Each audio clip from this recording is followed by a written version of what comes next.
He ran barefoot through the night after hearing his father planned to erase him, a 19-year-old boy with nowhere to go, no one to trust, until a stranger found him bleeding in a barn. Jeff, the quiet man with haunted eyes and a past he never speaks of, offered shelter and something more dangerous, comfort. But when Mike's father shows up with threats and a holy smile, secrets ignite. One blurry video, one unwanted kiss, and now the whole town is ready to burn them both. They tried to run from who they were. They tried to be careful, but one mistake and the world is watching. He said he wouldn't chase him. He lied.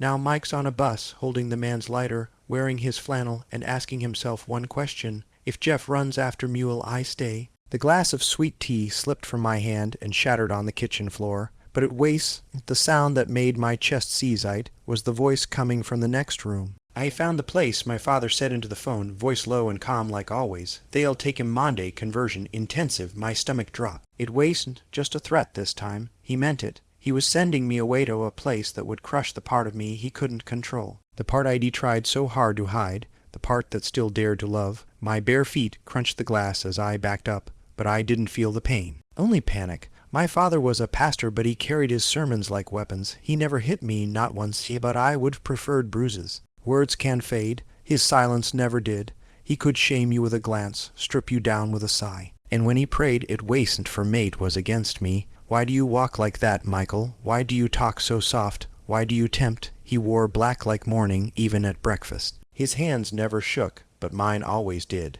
At dinner, he read from the Bible with the precision of a man performing surgery, cutting, slicing, removing what he called sin. I was the sin. When I was 12, he locked me in the church basement for an entire weekend after he found a drawing ID made of another boy's face. I still remember the mildew, the cold floor, the sound of my own breath begging to disappear. That was love, he said. Correction, redemption.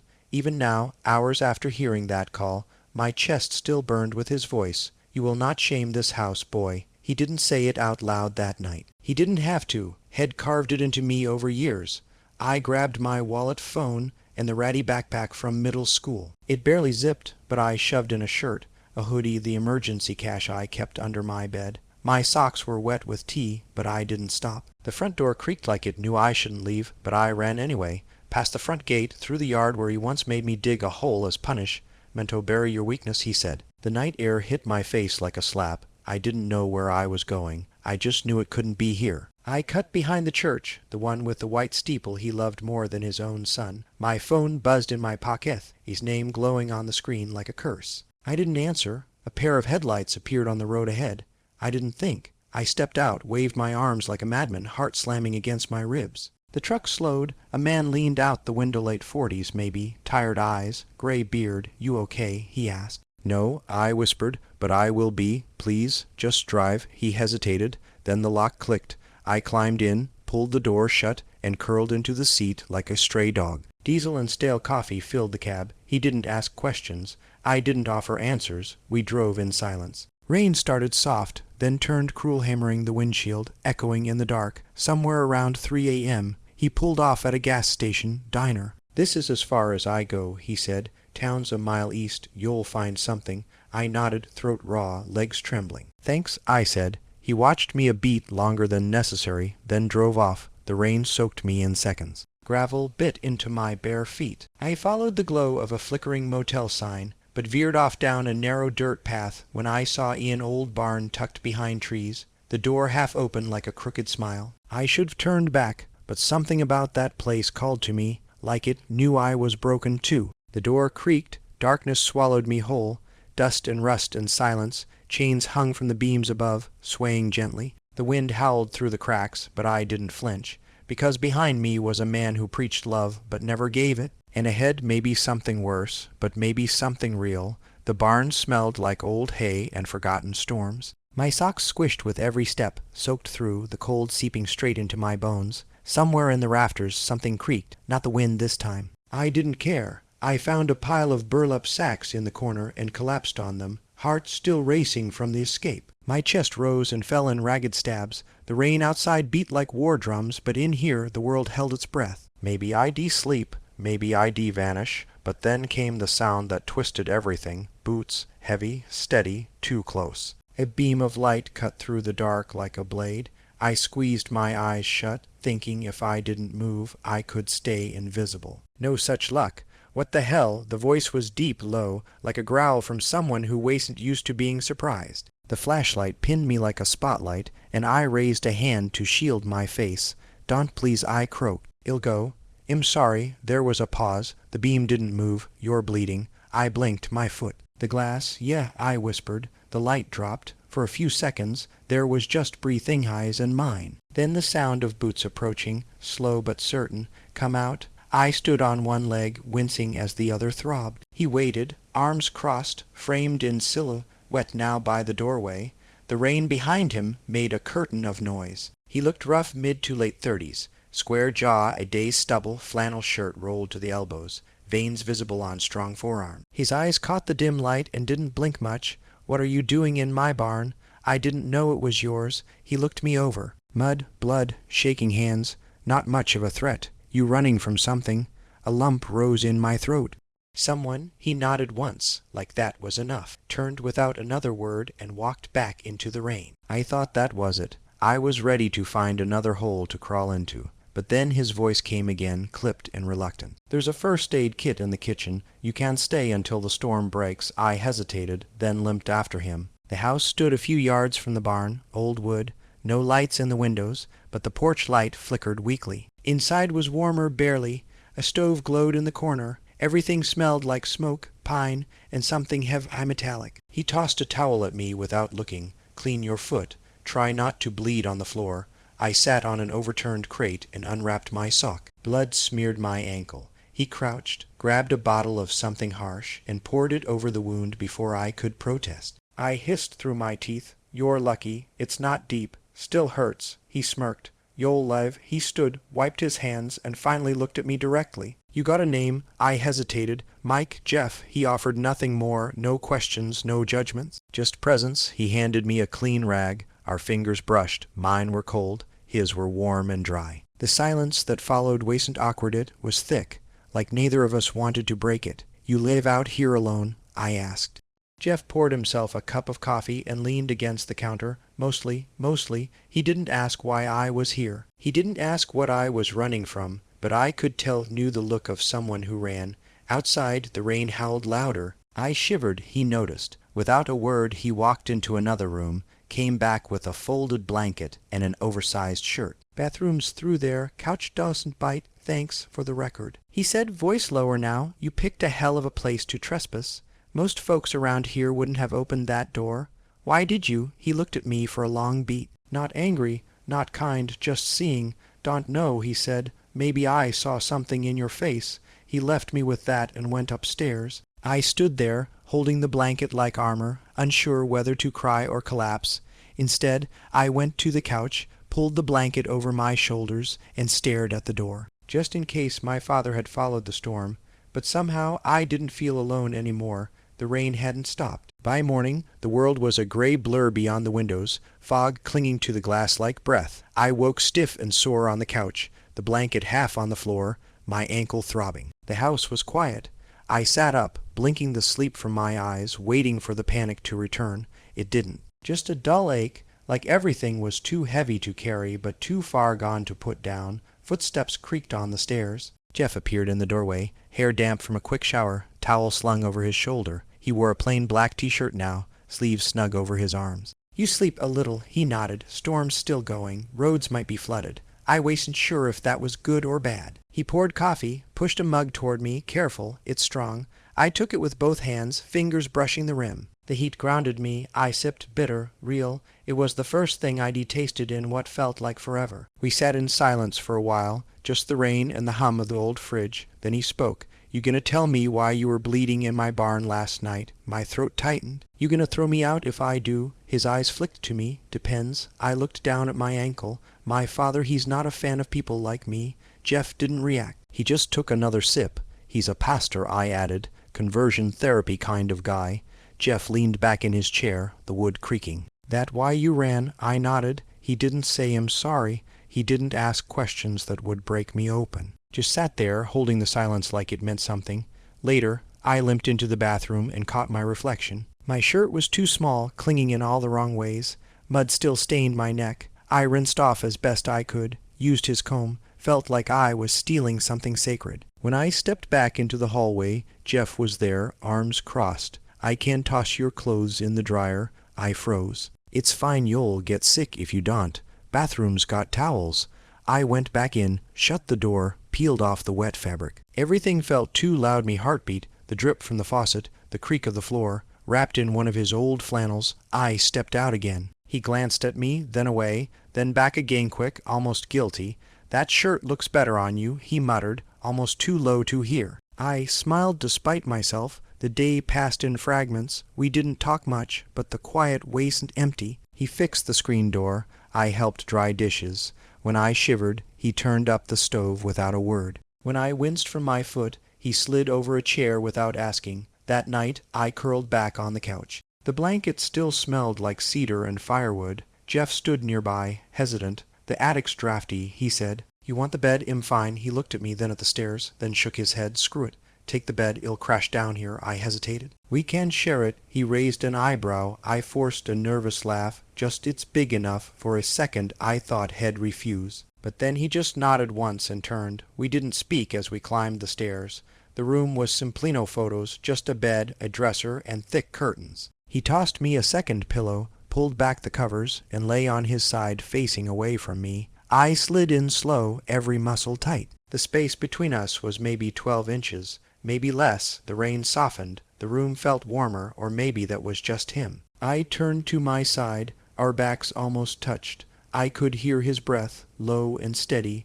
I matched it without thinking. Minutes passed, maybe hours. Then you ever been with someone before? He asked, voice rough. I swallowed. Not really. He didn't move, didn't think so, you. Long pause. Yeah, was it good? Another pause. Then quieter until it wasn't. I rolled onto my back, staring at the ceiling. I don't think I know what it feels like to be wanted. Not really. The silence stretched. Then I felt Uthai's hand, just barely brushing mine beneath the blanket, fingertips warm, hesitant. I didn't pull away. His fingers lingered, and then, slow as breath, his pinky hooked around mine. We didn't speak. We didn't move, but everything inside me cracked open softly, like the first light after too long in the dark. The rain had stopped by morning, but the world hadn't returned to normal. I woke to the smell of coffee and wood smoke. Jeff was already downstairs, moving around the kitchen like nothing had happened, like he hadn't held my hand in the dark, hadn't fallen asleep just inches from me. I sat at the edge of the bed, waiting to feel something clear-guilt, warmth, fear, but everything inside me was tangled. Too many firsts all at once. When I came down, he handed me a plate of scrambled eggs and toast, like we'd done this 100 times before. You sleep okay? He asked. I nodded. You? He shrugged. Couch is older than me. Didn't fight me too hard. We ate in silence, but not the good kind. I could feel him watching me when I looked away, and when our eyes did meet, it was like neither of us knew what to say. Then came the knock. 3 slow, deliberate bangs against the front door. Jeff froze mid. Sip. I looked up from my plate, heart already thudding. He set the mug down, walked to the window, pulled the curtain back an inch, then cursed under his breath. What? I asked, voice suddenly tight. You know, a man in a black car, tall, suit, Bible under his arm. My stomach dropped. I didn't answer. Jeff didn't wait. He opened the door. There he was, my father. His presence filled the doorway like a shadow that swallowed the sun. Still in his church blacks, shirt buttoned to the collar, no tie, no smile. "I'm here for my son," he said. Jeff stood firm. He's not property. My father's eyes didn't flicker. He's a minor, and he's under my care. Not anymore, I said from behind Jeff. His eyes found mine, and for a moment nothing existed, just that cold, steel stare. No anger, no confusion. Just disappointment, polished and practiced like a sermon. You left a note, he said. You said you were sorry. I lied. His jaw tightened. You're coming home. I stepped forward. No, I'm not. Behind me, Jeff didn't move. My father glanced at him. You've taken advantage of a vulnerable boy. That's a crime. Jeff's fists clenched. Nothing happened, but you wanted it to, my father said, calm as a knife. The words sliced through the room. I felt Jeff's body stiffen behind me. I turned, saw it in his eyes, shame, fury, fear. My father stepped forward. This man is not your savior, Michael. He is temptation. He is ruin. Come home before you destroy what little of yourself you have left. My voice trembled. You already destroyed it. The silence that followed was volcanic. Then my father spoke, quiet and final. If you walk away now, you're dead to me. Do you understand? I didn't answer. Jeff did. You need to leave, he growled. My father looked at him, truly looked, like he was inspecting something diseased. You don't even see what you're doing, do you? You think you're helping him. You're dragging him into hell with you. Jeff didn't flinch. Get off my land. My father stepped back, adjusted his coat, and smiled cold, holy, victorious. He'll come back, he said to no one in particular, when the darkness swallows you both. Then he left. The sound of his car tires on gravel stayed with me long after the engine was gone. Inside, the air turned heavier than before. Jeff sat down slowly, like every muscle hurt. I didn't move, couldn't. He didn't look at me. You didn't tell me he'd find you. I didn't know. You should've warned me. I was scared, I said. Still am. He stood. I need space. The words hit harder than I expected. You're kicking me out. No, he said quickly. I just need to think, to breathe. I swallowed. You think he's right. He looked at me finally. I think him not who you should be running to. I stepped closer. But I did. His hands flexed at his sides. That doesn't make it right. Silence again. This time it cut. I turned toward the door. Where are you going? He asked. I don't know, I whispered. But maybe I need space too. I didn't slam the door. But I didn't close it gently either. The wind bit harder once I was on the road. No rain, just a cruel, dry chill that cut through the flannel like it wasn't there. My feet ached every step against the gravel, a reminder I had nowhere to go, just away. I didn't know how far I'd walked when the town sign appeared, faded paint, tilted post. I found a diner with a busted neon light and sat at the counter until the waitress stopped, pretending not to notice me. Coffee? She asked, eyebrows raised. I nodded. And maybe a phone charger, she sighed, handed one over. No loitering after 10. My phone buzzed 2 lifespan missed calls, all from a number I didn't recognize. Then a text, I know where you are. Your daddy's got friends. I stared at the words, mouth dry. No name. Just dread. Another ping. A photo, this time blurry but unmistakable. Me on Jeff's porch, captioned, this won't stay quiet long. I nearly dropped the phone. The door behind me creaked. I turned too fast, knocking over my coffee. It wasn't Jeff, just a man in a ball cap. But I couldn't sit still. I left cash on the counter and stumbled outside, heart in my throat. The streets blurred. My legs didn't care where we were going. My mind ran faster than my feet, conjuring every worst case. What if he told the church? What if Jeff got arrested? I cut through alleys, across parking lots, toward nowhere. That's when it happened. I turned a corner and slipped hard. My ankle twisted again, and I crashed into cold asphalt with a cry I couldn't swallow. Pain surged up my leg, hot and nauseating. I sat there, teeth clenched, fists pounding the pavement like it owed me answers. Mike, the voice wasn't real. It couldn't be. But when I looked up, Jeff was there, soaked from sweat, eyes wide, breath ragged. He dropped to his knees beside me. What happened? I couldn't answer.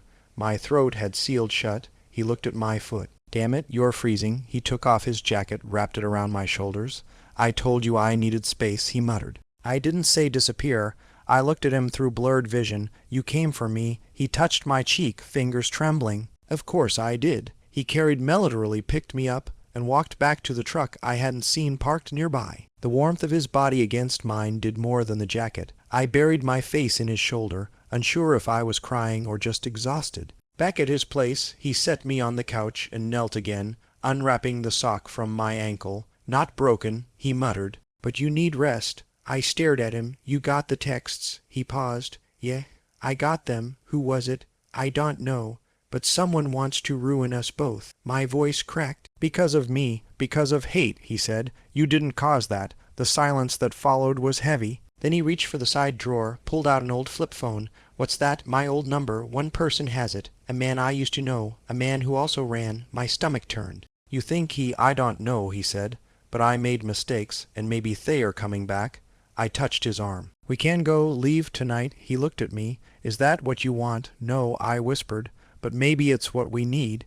His eyes dropped to my lips just for a second. Then back to my eyes. He leaned in slightly, just enough to feel his breath against my cheek. I shouldn't, he whispered. I know, but I want to. So do I. His hand slid along my jaw, cupping it, thumb grazing my temple. He was close, no so close it hurt. Then Thigh's forehead touched mine. No kiss, just skin, and still it felt like the most dangerous thing I'd ever done. Outside, the wind howled. Inside, neither of us moved. Before either of us could speak again, Jeff's phone buzzed. Not the old one, his current phone loud, sharp, insistent. He picked it up slowly, looked at the screen, and swore under his breath. Another message, no name, just a file. He tapped it open, a video. I leaned over his shoulder and froze. It was grainy footage, barely lit, but it was unmistakable. Me, walking out of the bathroom that morning in his shirt. Jeff handing me a towel, no words, just timing, just enough to look like something it wasn't.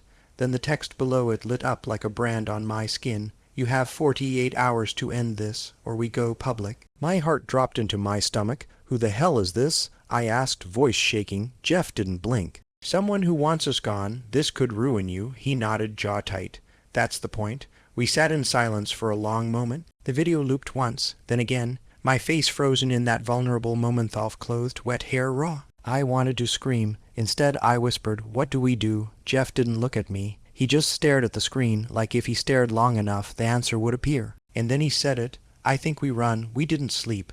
The video played over and over in my head. Every flicker of the screen etched into my thoughts like a scar that hadn't formed yet. The threat was clear. This wasn't about the truth. It was about the narrative. They'd already written our guilt facts, be damned. Jeff sat at the table for hours, unmoving. He hadn't touched his coffee. His hands were clasped, eyes locked on something invisible only he could see. Finally, I broke the silence. We could still leave. He didn't look up. And go where? Anywhere. Doesn't matter. He let out a bitter breath. You think they want follow? You think someone want post that clip and twist it? Make it into something monstrous? My throat tightened. Then what? We stay and wait. Jeff stood abruptly.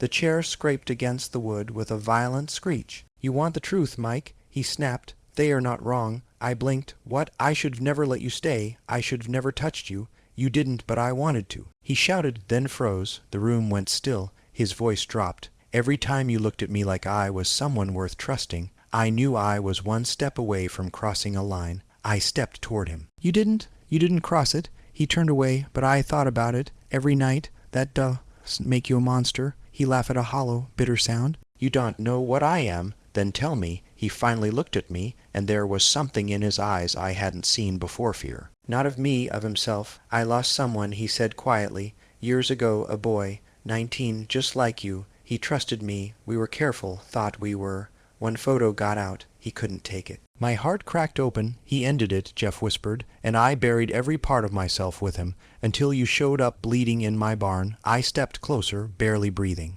Am not him, but I might still be me. His hand grazed mine unintentionally, like a spark in dry grass. I didn't pull away. Then be better, I said. I don't trust myself. I do. He flinched. Don't. I reached for his arm. He let me. My fingers curled around his wrist, felt the tremble beneath the skin. He was shaking. So was I. I leaned forward, and our foreheads touched like before. But this time, his hand slid up to my jaw, thumb brushing the edge of my mouth. For a heartbeat there was only warmth, the smell of soap, the rhythm of breath. Then he pulled back like ID burned him. No, he said, voice hard, this ends here. The pain landed sharp. Because of the video, I asked. Or because you're scared of wanting me? He didn't answer. I stepped away. You're not protecting me, Jeff. You're punishing yourself. Better me than you. I didn't come here to save you. I just didn't want to be alone anymore. His mouth opened, but no sound came. I grabbed my backpack from the floor, limped to the door. He didn't follow. At the threshold, I turned once more. If you let me walk out that door right now, don't pretend it was for my sake. He didn't move, didn't speak. So I left. The cold hit me instantly. I didn't know where I was going, but I knew one thing. He wouldn't come after me this time. Not because he didn't care, but because caring had become too dangerous to admit. I walked. No calls. No footsteps behind me. The road was slick with melting frost. The sun tried to rise, but the clouds wouldn't let it. My breath came out in ghosts, and still I didn't stop, because if I stopped, I'd turn back, and if I turned back, I'd break again. My ankle screamed with every step, but I liked the pain. It was honest, unlike words, unlike promises whispered in the dark and broken by daylight. I found the bus stop by accident, a rusted bench, a faded schedule, a cracked map of the county, no one around. Just a vending machine buzzing like it had something to say. I sat down, pulled Jeff's old flannel tighter around me. I still wore it, didn't realize until now. It smelled like smoke and pine, like the house, like him. I reached into my pocket and pulled out the lighter. His lighter, silver, worn. The initials on the side nearly faded away. I flipped it open, closed it, again, like maybe it could tell me something he never did. Had left it on the nightstand. Maybe on purpose, maybe not. but I took it, because I wanted something that had once touched his hand and didn't pull away. A car passed, not his, another, not his. I swallowed hard. One more car and I'd get up. One more chance. Please, the road stayed empty. I stared at the lighter in my palm. What was I even waiting for? He wasn't coming. Not this time. He made that choice the moment I touched the doorknob, and he didn't move. I stood. The bus appeared like a ghost through the fog slough, groaning hollow. I climbed the steps, nodded at the driver, and slid into a window seat. The vinyl was cold, the kind that seeps into your bones if you stay too long. Outside, the landscape crawled past, bare trees, silent fields. I pressed my forehead to the glass and whispered, "Don't chase me, unless you mean it." No one heard. And still part of me hoped. Halfway to the next town, my phone buzzed. Blocked number. I hesitated. Answered. Nothing. Then breathing. Soft, familiar, quiet. Mike. His voice cracked. "You still wearing it?" I couldn't speak. I left the door open. Click. The line went dead. I sat there, frozen, heart pounding. I looked down at the flannel, at the lighter in my hand. Then I reached for the bus cord. Didn't pull it. Not yet. Not until I was sure. If he runs after me, if he really means it, if there's still time to say everything we didn't, then I'll stay. But only if he does.